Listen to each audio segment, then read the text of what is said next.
My name is Ashford, 35 years old, and I worked my butt off for 10 years to buy my dream condo in Chicago. Last month, I returned from a business trip to find my sister Danielle standing in my living room, rearranging my furniture. With a smug smile, she announced she was taking over my home for her new family.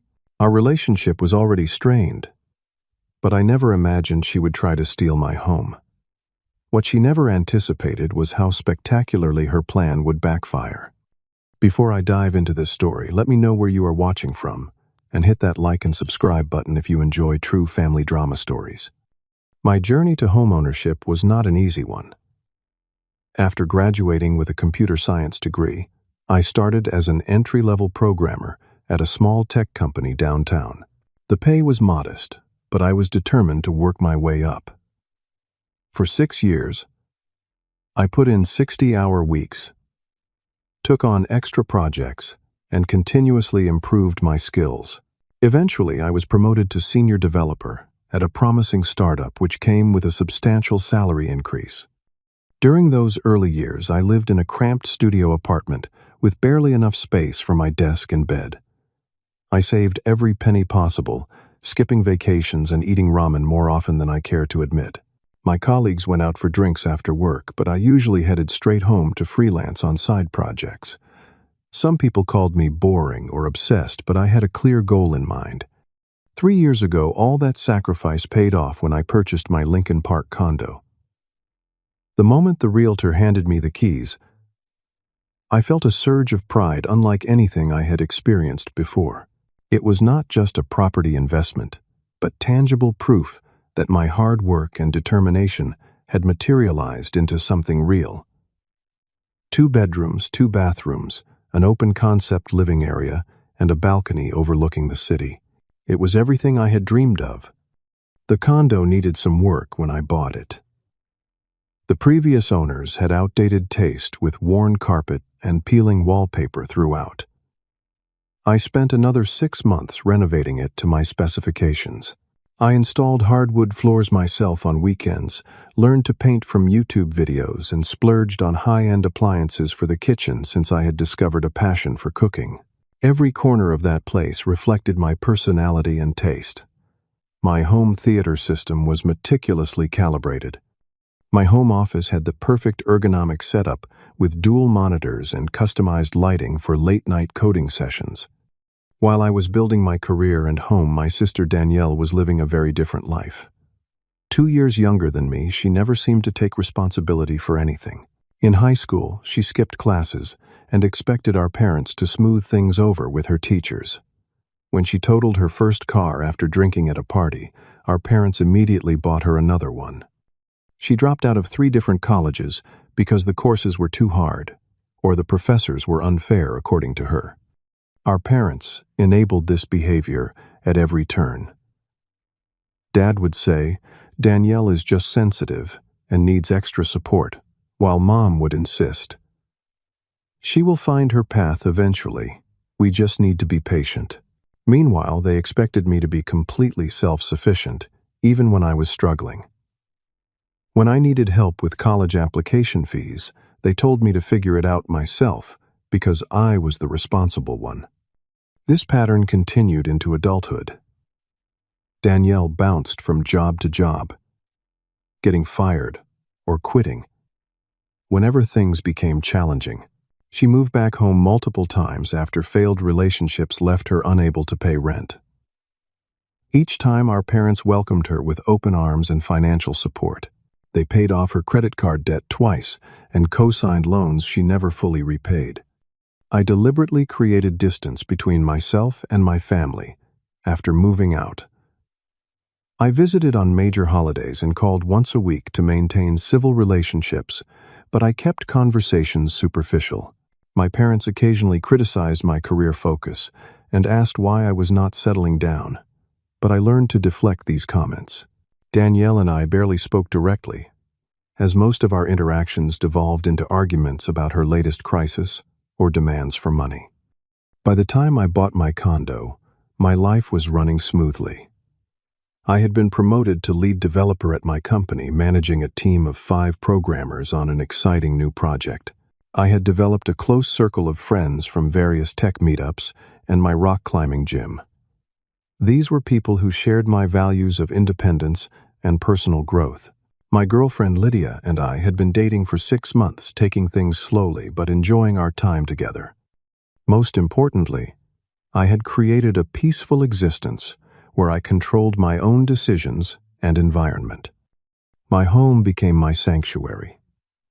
After growing up in a chaotic household, where my parents constantly put Danielle first, I finally had a space that was entirely mine.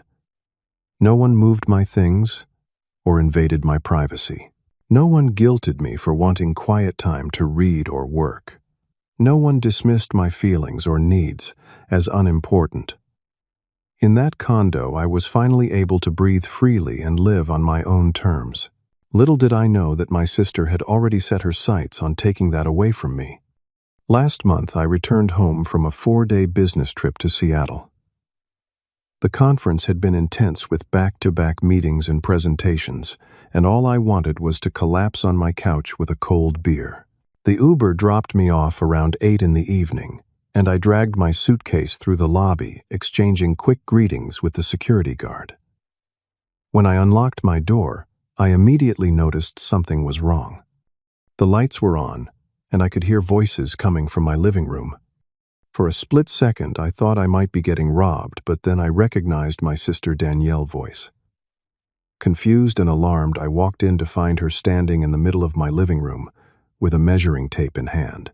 My coffee table had been pushed to the side, and my throw pillows were piled on the floor. I froze in the doorway, trying to process the scene. "Danielle, what are you doing in my apartment?"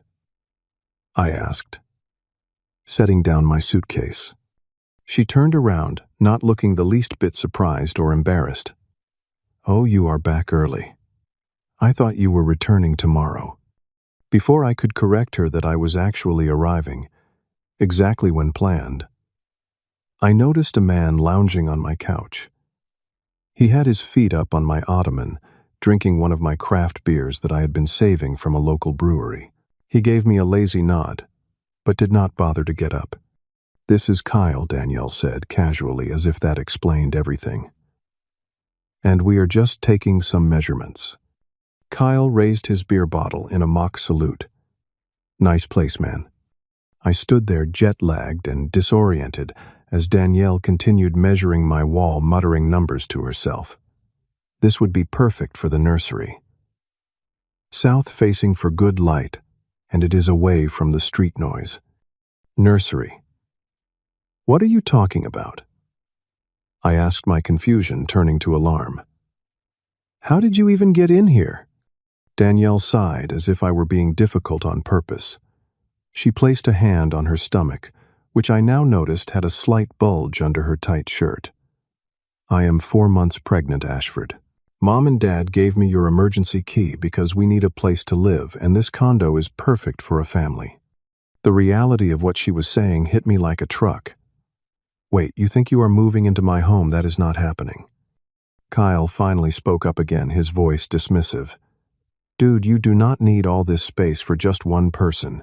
It is selfish. I turned to look at him fully for the first time.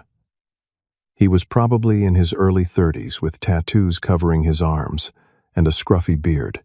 He wore a wrinkled t-shirt with some obscure band logo and jeans with holes that did not look intentional. Everything about him screamed unreliable. I do not care what you think is selfish, I said, firmly. This is my home that I purchased with my own money. Neither of you is moving in here. Danielle rolled her eyes and pulled out her phone. I knew you would be difficult about this. That is why I asked Mom and Dad to be ready to come over. She tapped the screen a few times, then put the phone to her ear. Hi, Mom. Yes, he is here, and being completely unreasonable. Can you and Dad come now? Thanks. While she spoke to our mother, I watched in disbelief as Kyle got up and wandered into my kitchen, opening my refrigerator like he owned the place. He grabbed another beer without asking and began examining my knife set. Nice knives, he commented, We could probably sell these for a good price. We will need to make room for our stuff anyway. I felt a surge of anger so intense that I had to clench my fists at my sides. Put that down and get out of my kitchen. Both of you need to leave now. Danielle hung up and gave me a pitying look. Mom and Dad will be here in 20 minutes. We can all discuss this like adults then. And you need to calm down. Stress is not good for the baby. There is nothing to discuss, I insisted. You cannot just decide to take my home. She walked over and patted my arm condescendingly. Ashford, this is happening. The sooner you accept it, the easier this will be for everyone. Family has to stick together. And your niece or nephew needs stability. This place is perfect with the good school district and the park nearby. I stood there completely stunned by her audacity. In the back of my mind, a voice was screaming that I should throw them out immediately. But years of family conditioning had me second-guessing myself. Was I being selfish? Did I have some obligation to help my sister in this situation? The rational part of me knew this was absurd, but I found myself torn between family loyalty and protecting what was rightfully mine. Kyle had moved on to examining my entertainment system, running his fingers over my television and soundbar. We will need to baby-proof all this, but it is a sweet setup, he remarked as if I were not even in the room. For the next 15 minutes, I watched in helpless anger as Danielle continued to measure and make notes discussing nursery colors and furniture placement with Kyle. They debated whether to keep my desk or replace it with a changing table. They talked about converting my guest bedroom into a proper nursery with a crib and rocking chair, all while I stood there, invisible in my own home, waiting for our parents to arrive and somehow expecting them to set this straight. Little did I know they were fully part of this ambush. 20 minutes later, right on schedule, there was a knock at my door. Danielle bounced over to answer it, greeting our parents with hugs as if this were her home. They walked in. My father immediately taking on his authoritative stance with arms crossed over his chest, while my mother clasped her hands nervously in front of her. Ashford. My father began without even a hello. We need to have a serious talk about family responsibility. I looked between them incredulously. Are you seriously supporting this insane plan for them to take over my home? My mother stepped forward, tears already forming in her eyes. The emotional manipulation tactic she had perfected over decades. Honey, Danielle is in a very difficult situation right now. She needs our help. The baby needs our help. We have to come together as a family in times of need. Why my place? I demanded. Why not your house? You have an extra bedroom. My father shook his head. We are too far from the city, and Danielle needs to be close to her doctor and prenatal classes. Your place is in the perfect location, and you have more than enough space. As they spoke, I began piecing together the full picture.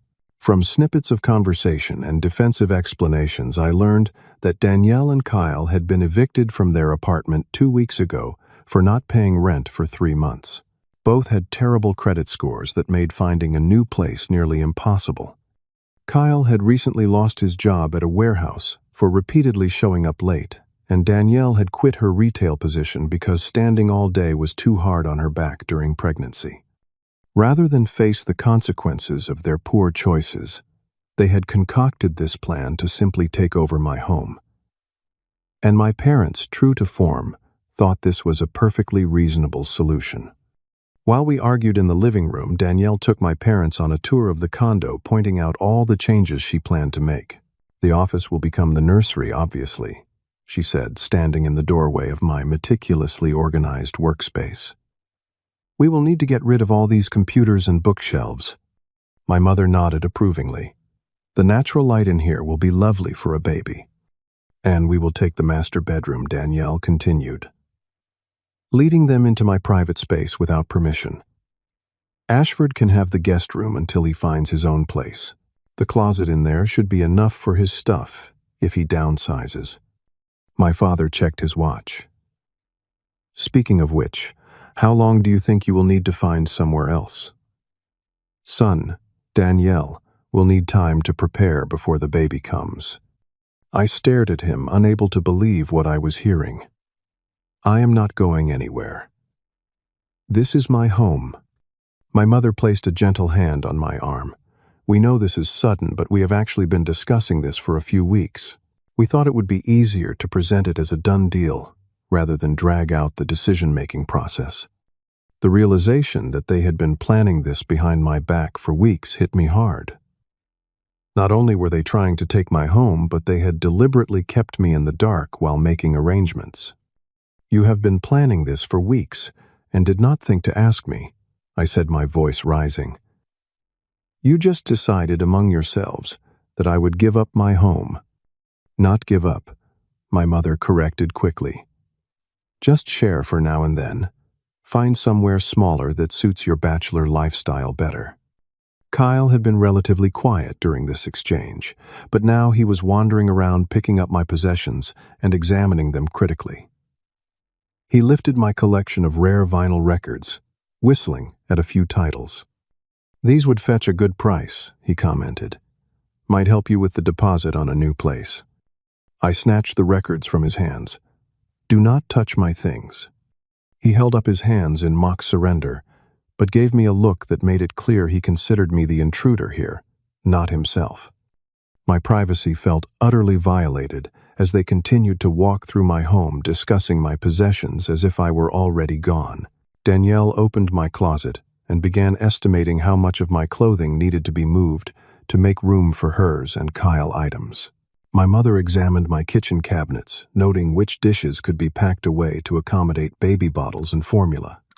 Throughout all of this, I felt a strange disconnection, as if I were watching a bizarre play unfold around me.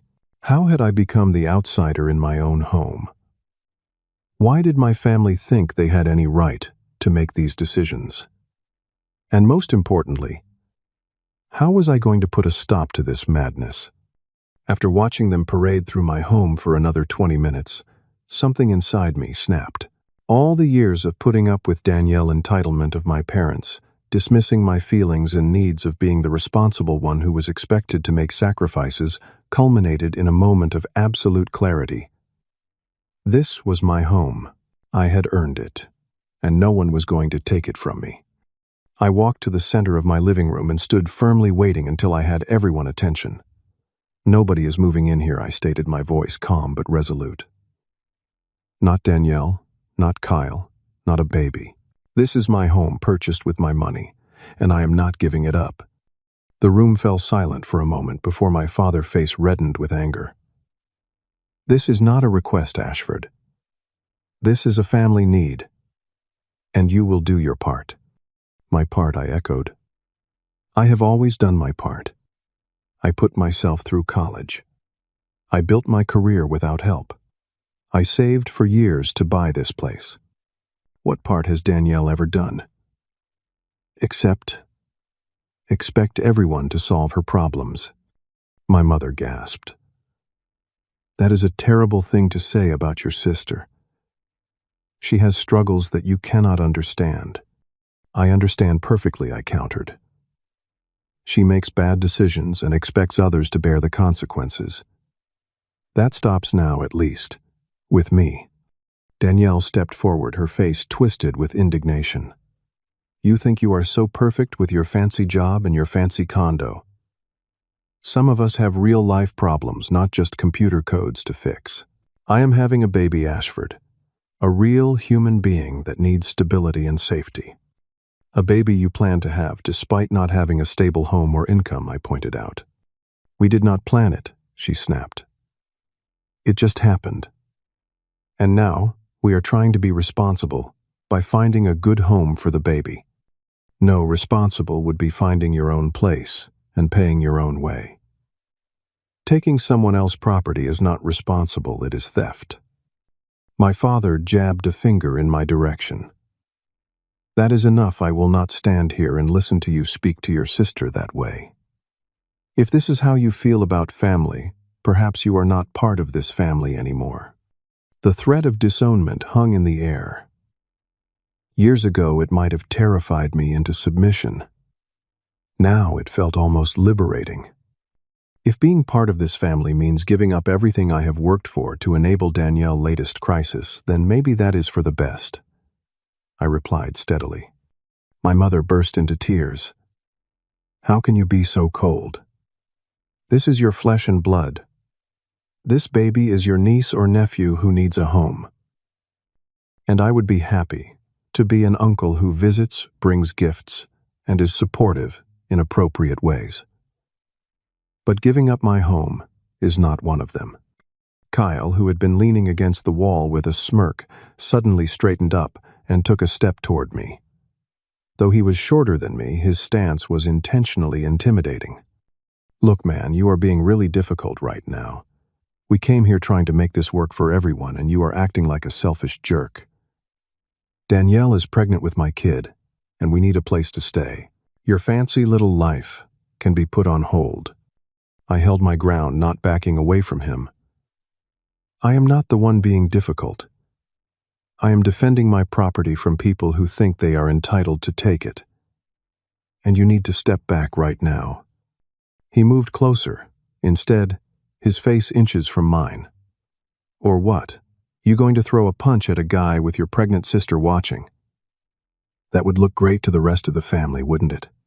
My father interjected, though not to diffuse the situation as one might hope. Ashford has always been difficult. Even as a child, he never wanted to share with Danielle. Always hoarding his toys, his books, his time. Some things never change. That is not fair, I protested. There is a world of difference between sharing toys and giving up my home. It is the same selfishness, my mother insisted. Just on a larger scale. You have always been so concerned with yourself, never thinking about what others might need.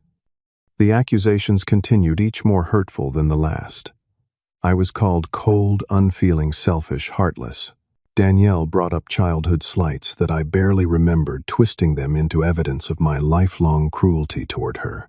My parents reinforced every claim, painting me as the villain in a family where I had always tried to be the responsible one.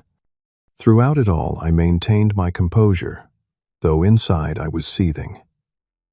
I recognized this pattern from countless family arguments over the years. They would gang up on me, twist the narrative, and wear me down until I gave in just to restore peace. Not this time, when there was finally a break in their verbal onslaught. I spoke quietly, but firmly. I want all of you to leave my home now. If you do not leave voluntarily, I will call the police and report you for trespassing. Danielle laughed incredulously. You would call the cops on your own family. You really are a piece of work. I am protecting what is legally mine, I replied. And yes, I will call the police if necessary. My father grabbed his coat. This is not over, Ashford. You will come to your senses and do the right thing, or there will be consequences. What consequences exactly? I asked. Are you going to cut me off financially? Too late for that. Are you going to tell the family I am selfish? Go ahead. I know the truth, and that is what matters. My mother tried one last emotional appeal, clutching at my arm with tears streaming down her face. Please just think about it. Think about the baby. Think about your sister. We are not asking forever, just until they get back on their feet. We both know that would never happen, I said gently but firmly, removing her hand from my arm. Once they moved in, there would always be some reason why they could not move out. I am sorry, but my answer is final. They left reluctantly, Danielle, slamming the door behind them. As I stood alone in my living room, I felt a mix of emotions: relief that they were gone, anger at their audacity, and a deep sadness that my own family would try to manipulate me this way. But underneath it all was a newfound resolve. I had stood my ground, and it felt right.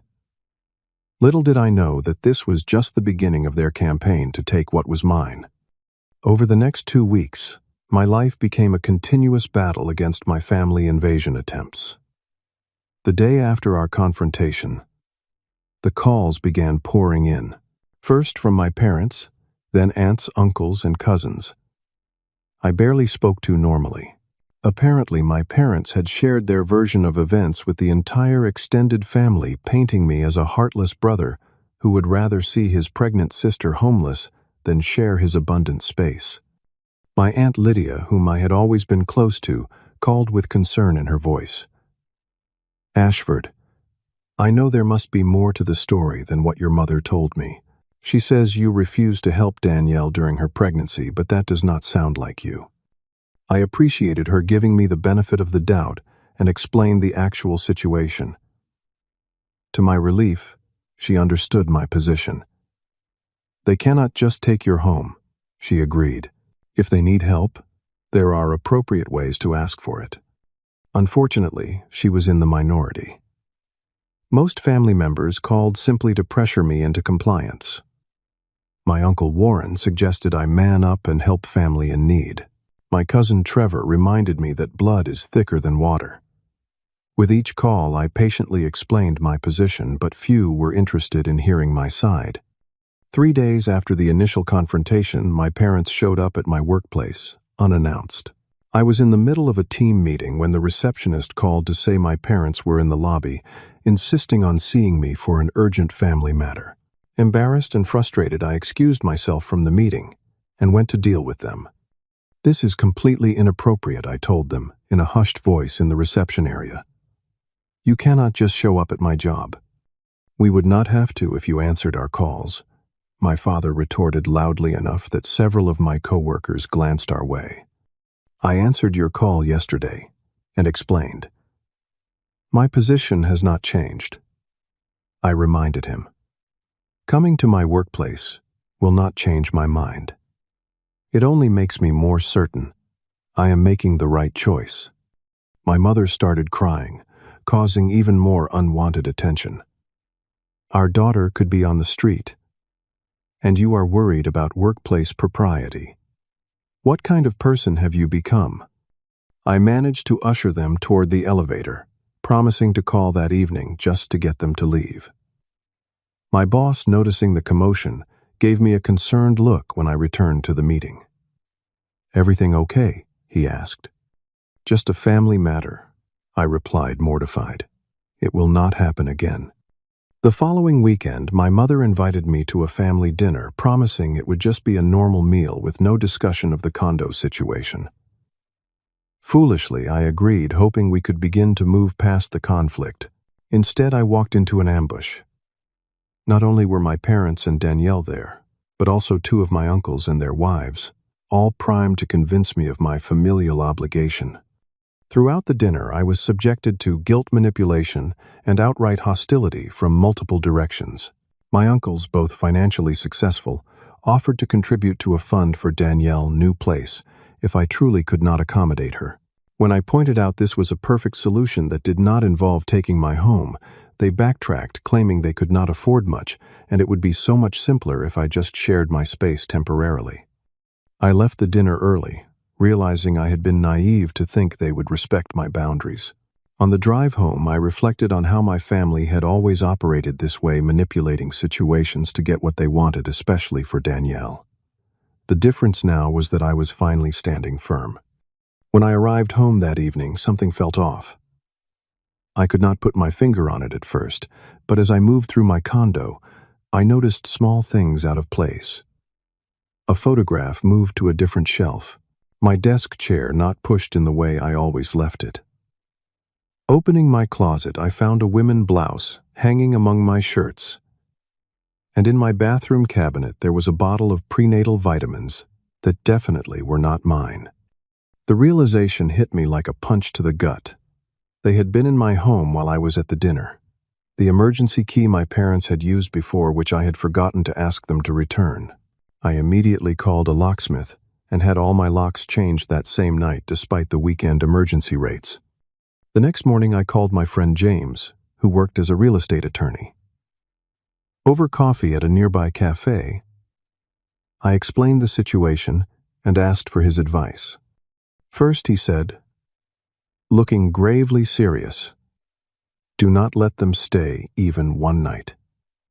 In many jurisdictions, if someone stays in your home with your permission for a certain period, they can establish tenancy rights. Then you would need formal eviction proceedings to remove them, which can take months. They do not have my permission, I assured him. Good, but be careful. They might try to claim they do or forge documents suggesting they have been living there with your knowledge. Make sure you have evidence. This is your sole residence. Utility bills, mail tax documents, all in your name only. He also advised me to install security cameras and to document any further attempts to enter my property without permission. If they do get in, somehow call the police immediately and report it as breaking and entering, not as a family dispute. I followed his advice, installing a comprehensive security system that same day. I also sent formal emails to both my parents and Danielle revoking any previous permission to enter my home and explicitly stating they were not to use any keys they might have. I sent these with read receipts and kept copies for legal purposes. A few days later, I encountered Danielle in the lobby of my building as I returned from work. She was sitting in one of the chairs, clearly waiting for me. The security guard would not let me up, she complained as I approached. I told him I was your sister, but he said I am not on some list. That is correct, I confirmed. I updated the building's security protocols. No one gets access to my unit without my explicit permission. Her face contorted with anger. You are being ridiculous. We are family. I just wanted to show Kyle the view from your balcony again. He really loved it. The view is not the issue, Danielle. The issue is boundaries, which you continue to ignore. She switched tactics, her voice softening. I talked to some of the neighbors yesterday. They seemed excited about having a baby in the building. Mrs. Greenfield on the 4th floor even offered to babysit sometimes. The casual mention that she had been talking to my neighbors about moving in sent a chill down my spine. She was laying groundwork, trying to create the impression among my neighbors that her moving in was a settled matter. This was exactly what James had warned me about, establishing an appearance of residency. Stop telling people you are moving in, I said firmly. It is not happening and you are creating confusion. It is happening, she insisted, her voice hardening again. One way or another, we are taking that condo. You can make it easy or hard, but the result will be the same. The threat was thinly veiled, and it left me shaken. As I watched her storm out of the lobby, I wondered what their next move would be. I did not have to wait long to find out. Throughout this escalating conflict, my anxiety levels skyrocketed. I had trouble sleeping, often lying awake, worrying about what new tactic they might try next. My work performance began to suffer as I struggled to concentrate on coding problems while constantly checking my phone for security alerts. My boss noticed the change and called me in for a conversation about my recent distraction. I gave him a brief explanation of the family pressure I was under. Take a few personal days if you need them, he suggested kindly. Family conflicts can be all-consuming if you do not set boundaries. That is the problem, I replied. I am trying to set boundaries, but they refuse to respect them. As I drove home that Friday evening, exhausted from another tense week, I had no idea that the real confrontation was still to come. My family had decided that if manipulation and guilt would not work, they would simply take what they wanted by force. I should have known something was wrong when I saw the moving truck parked outside my building that Friday evening. But after the draining week I had experienced, my brain did not make the connection until it was too late. I nodded to the security guard as I entered the lobby, noticing he looked uncomfortable, but not processing why. Mr. Ashford, he began hesitantly. Your family members came in about an hour ago. They had a key, and your father said it was a planned move. I tried calling you, but could not reach you. My blood ran cold. What? How did they get past the new security protocols? He looked embarrassed. Your father had identification showing the same last name, and he knew details about the building. He said you were stuck in traffic, but had approved everything. I am so sorry, I should have verified directly with you. I raced to the elevator, my heart pounding. When I reached my floor and approached my door, I could hear multiple voices and the sound of furniture being moved. Using my key, I burst into my own home to find a scene of utter chaos. My carefully arranged living room had been completely rearranged. My sectional sofa was pushed against a different wall, and an unfamiliar floral-patterned armchair sat where my reading nook had been. Several of my framed photographs and art pieces had been removed from the walls, replaced with Danielle cheap motivational posters. In the center of it all stood Kyle, directing two of his friends where to place a bulky entertainment center. That was certainly not mine. What the hell is going on here? I demanded, my voice echoing through the apartment. Kyle barely glanced at me. Moving day, bro. Can you move aside? We are trying to get this entertainment center situated. I looked around in disbelief and saw my parents emerging from my bedroom carrying boxes of what appeared to be my clothing. Stop. Put those down right now, I shouted. My mother had the decency to look slightly ashamed, but my father merely frowned. Ashford, we gave you time to be reasonable, but you forced our hand. Danielle needs to be settled before the baby comes. I pushed past them into my bedroom and was horrified by what I found. My bed had been disassembled and propped against the wall. My dresser was empty drawers sitting on the floor. In their place was a queen-sized bed I had never seen before, with Danielle arranging pink and blue pillows across it. Get out of my bedroom, I ordered, my voice shaking with rage. She did not even look up. It is not your bedroom anymore. We agreed you could have the guest room until you find a new place. We boxed most of your stuff already. Moving to the guest bedroom, I found stacks of boxes containing my belongings haphazardly piled in the center of the room. My home office had been similarly dismantled, with my computer equipment unplugged and pushed to one corner. The walls of what had been my office were now partially painted a soft yellow, with paint cans and tarps spread across the floor. I returned to the living room where the chaos continued. Kyle's friends were now carrying in more furniture from the moving truck, while my father supervised the rearrangement. The beautiful hardwood floors I had installed myself were already scratched from furniture being dragged across them. One of my custom curtains had a large paint stain where someone had apparently brushed against it with wet hands. But what pushed me over the edge was seeing Kyle carelessly handling my grandfather's antique clock, a family heirloom that had been left specifically to me. As I watched in horror, he set it down roughly on a side table, and I heard the distinctive crack of glass breaking. That is enough. I roared, my patience completely gone. Everyone, stop what you are doing right now. This is breaking and entering and destruction of property. I am calling the police. Danielle scoffed as I pulled out my phone. Go ahead. We have established residency now. Your lawyer friend should have told you that once our possessions are moved in, you would need a formal eviction to get us out.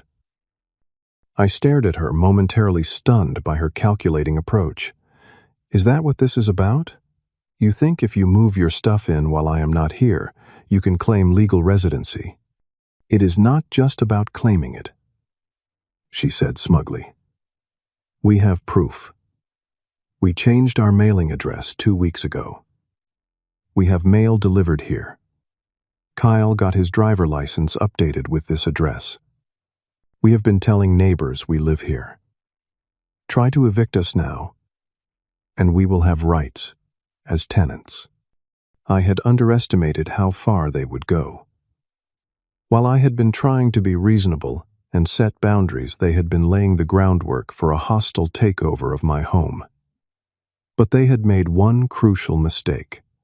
This is not an eviction, I said calmly as I dialed 911. This is a breaking and entering in progress. You do not have my permission to be here. You damaged my property, and you are trespassing." While Kyle and my father attempted to intimidate me into putting down the phone, I clearly explained the situation to the 911 dispatcher, emphasizing that unauthorized individuals had entered my home and were refusing to leave. I gave my address and was told officers would arrive shortly. "Officers are on their way," I announced after ending the call. "I suggest you start moving your things back to the truck before they arrive." My father laughed dismissively. "The police will not do anything. This is a civil matter between family members."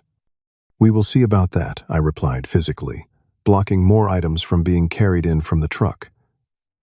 Until they arrive, nothing else comes into my home. For the next 15 minutes, we were at an impasse. I stood firmly in my doorway, preventing any more of their possessions from entering, while they refused to remove what was already inside. My mother tried emotional appeals, my father attempted intimidation, and Kyle made veiled threats about what might happen to my possessions if I continued to be difficult. Through it all, I remained unmoved. When the building security guard appeared with 2 police officers, I felt a wave of relief. I quickly explained the situation, showing them my identification and property documents that proved I was the sole owner. "These individuals entered my home without permission while I was at work," I explained. "They have damaged my property and are refusing to leave." Danielle immediately jumped in with her version. "That is not true, officer. We have been living here for weeks with my brother permission.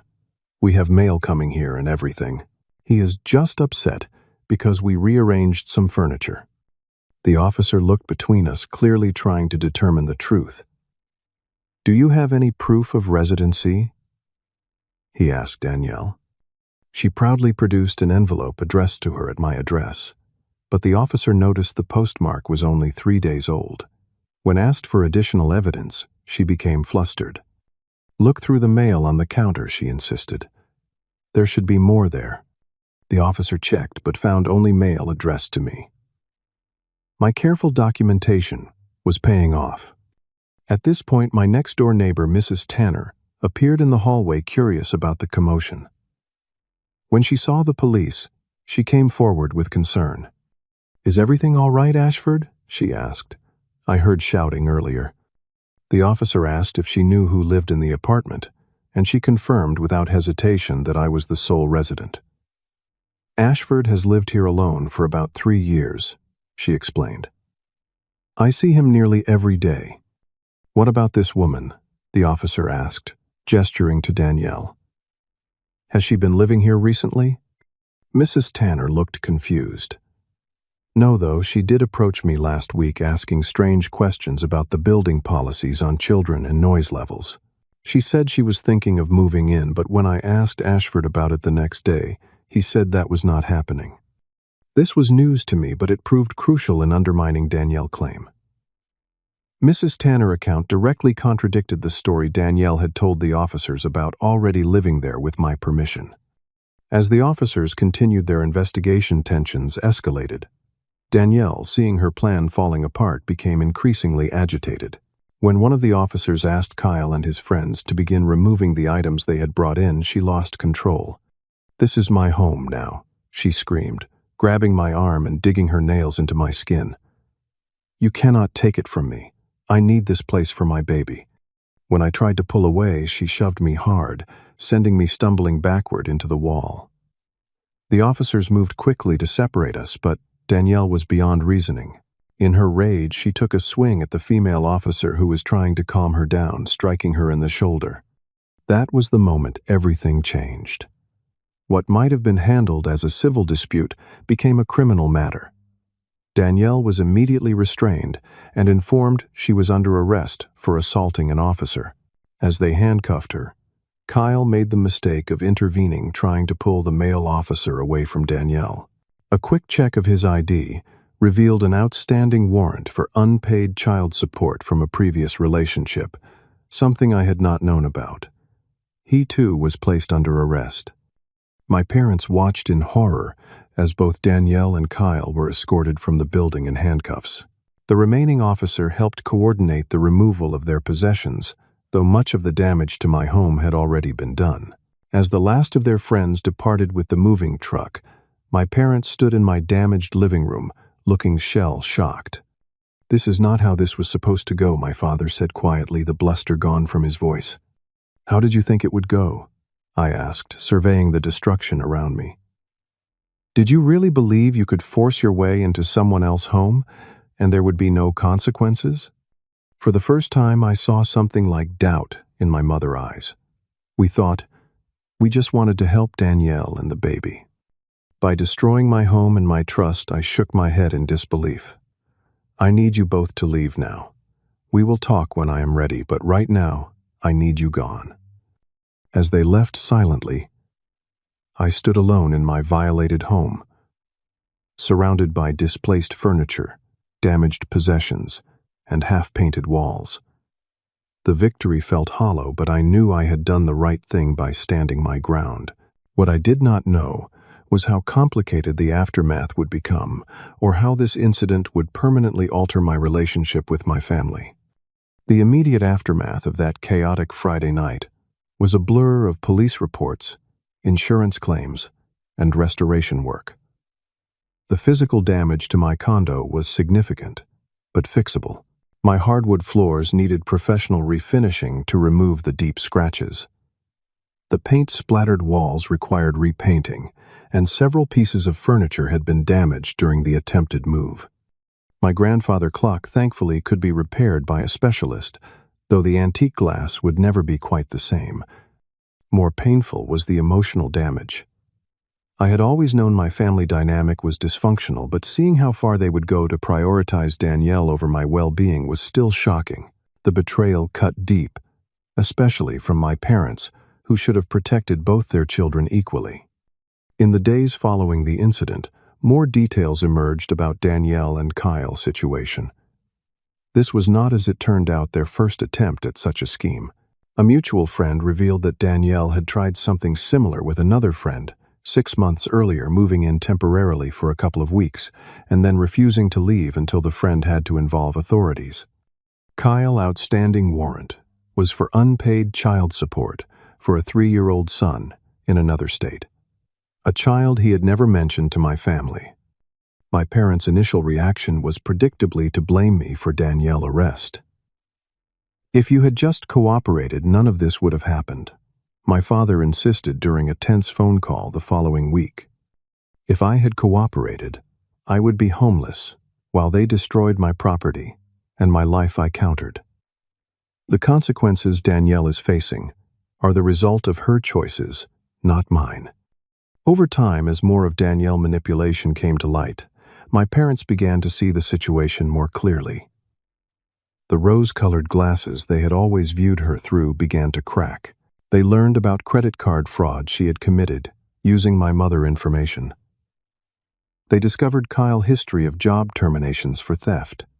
Most damning, they found evidence that Danielle had been planning to sell many of my valuable possessions to pay off debts, including family heirlooms she had no right to. 3 weeks after the incident, I met with my parents at a neutral location, a cafe downtown. The conversation was difficult, but necessary. "We owe you an apology." My mother began, her voice subdued. "We should never have pressured you to give up your home, and we should never have helped Danielle enter without permission."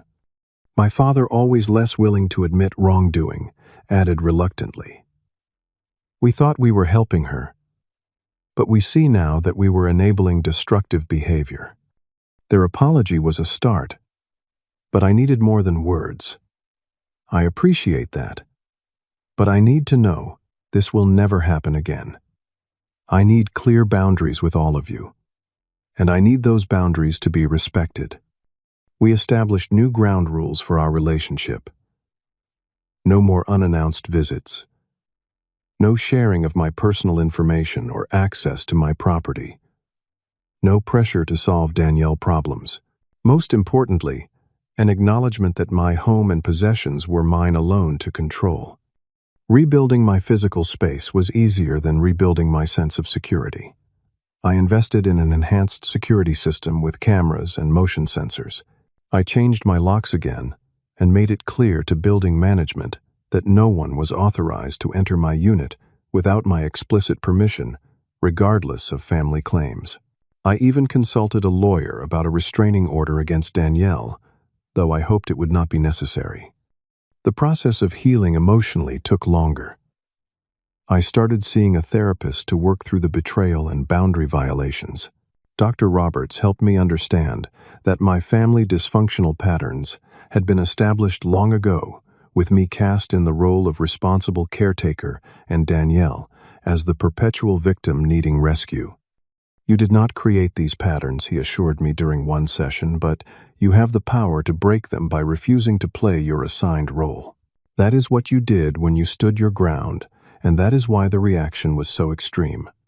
Through therapy, I began to process years of built-up resentment and guilt. I had always felt responsible for Danielle's well-being, even as an adult, because our parents had instilled that expectation in me since childhood. Learning to release that misplaced responsibility was liberating, but also frightening. Who was I, if not the responsible brother who fixed everything? As I rebuilt my home, I also rebuilt my support network. Friends who had heard about the incident rallied around me. My colleague Ethan helped restore my home office setup. My rock-climbing buddy Sam assisted with repainting the half-yellow nursery walls back to my preferred blue. My girlfriend Lydia stayed over frequently, helping me feel safe in my space again. These connections reminded me that family is not just about blood relations. The people who genuinely care about your well-being, who respect your boundaries, and who show up when you need them, those are your real family, regardless of shared DNA. Danielle's legal troubles were substantial. The assault on a police officer resulted in probation, community service, and mandatory counseling. Kyle spent 30 days in jail for his outstanding warrant, before being released on the condition he begin paying his overdue child support. Their relationship did not survive these challenges, and Danielle moved back in with our parents her pregnancy, advancing without Kyle's support. 6 months after the incident, Danielle reached out with what seemed like a genuine apology. We met at a public park where she was visibly pregnant and seemingly humbled by her circumstances. "I am sorry for trying to take your place," she said, looking down at her hands. "I was desperate and thought I could force a solution that benefited me without considering what it would cost you." I appreciated her apology, but maintained my distance. "Thank you for saying that. I hope you are getting the help you need to make better choices going forward." "The counseling is actually helping," she admitted. "I am learning about boundaries and consequences, things no one ever taught me before." We parted on civil terms, though I made it clear that rebuilding trust would take time and consistent evidence of changed behavior. I wished her well with the baby, but established that I would be an uncle on my own terms, not according to her expectations or demands. My parents attempted a full reconciliation a few months later, inviting me to dinner and presenting me with a key they had made to replace the one they had misused. I recognized it as another boundary violation. They simply did not understand that the issue was not the key itself, but the violation of trust, and that making a new key without asking continued that pattern. "I appreciate the gesture," I said carefully, "but I am not comfortable sharing keys anymore. When I am ready to visit, we can arrange it in advance." They were hurt by what they perceived as ongoing punishment, unable to see that I was simply protecting myself from future violations. This realization that they had not fundamentally changed their perspective was painful, but important. It helped me adjust my expectations for our relationship moving forward. Today, a year after the attempted takeover, my home is fully restored and more personally mine than ever. Each repair and replacement was an opportunity to reaffirm my ownership and recommit to protecting my boundaries. The new security system gives me peace of mind, and the restored spaces no longer trigger memories of that chaotic night. My relationship with my family has found a new equilibrium. We maintain contact, but with clear boundaries and expectations. I visit occasionally, but on my terms. I send gifts for my niece who was born healthy 4 months after the incident, but I do so directly rather than through Danielle. My parents have slowly begun to recognize the unhealthy patterns in our family dynamic, though old habits remain difficult to change. Most importantly, I have learned the critical difference between helping and enabling. True help empowers others to solve their own problems while respecting everyone's boundaries. Enabling perpetuates dependency and dysfunction by shielding people from the natural consequences of their choices. I will always be willing to help my family in healthy ways, but I will never again allow myself to be manipulated into enabling destructive behavior. The experience taught me that standing up for yourself is not selfish. It is necessary for healthy relationships. By maintaining firm boundaries, I actually created the possibility for more authentic connections based on mutual respect rather than obligation or guilt. It was a painful lesson, but one that fundamentally changed my life for the better. Have you ever had to stand up to family members who crossed your boundaries? What did you do? And how did it change your relationships? I would love to hear your stories in the comments below. And if this story resonated with you, please hit the like button and subscribe to my channel for more real-life experiences and the lessons they taught me. Thank you for listening to my story, and remember, your home, your boundaries, your life. These are worth protecting, even from the people who claim to love you.